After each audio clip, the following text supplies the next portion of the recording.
大家好，我是唐山去玩野生雕刻爱好者。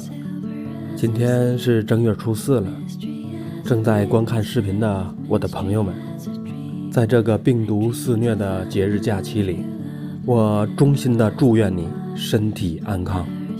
新型冠状病毒虽然正猖獗地活动着，我衷心的祝愿你百毒不侵。今天我雕刻的作品名字将命名为百毒不侵，欢迎大家观看。哦，这个名字不错，但不知是什么样的作品呢？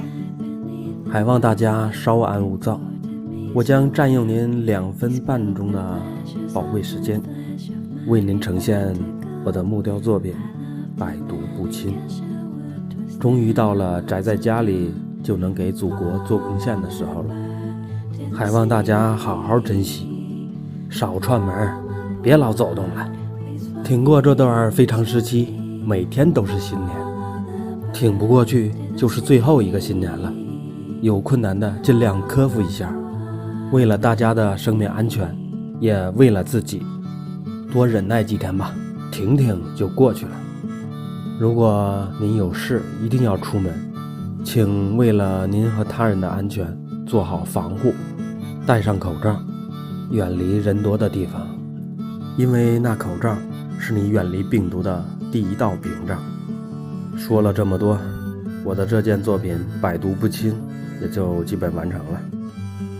这不是医用口罩吗？对，就是医用口罩。在这里，我借用这件木雕作品医用口罩，衷心的祝愿正在看我视频的朋友们身体安康，百毒不侵。在这里，唐山去玩给您拜个晚年。新年好，新年好，新年好，新年好，新年好，新年好，亲爱的，新年好。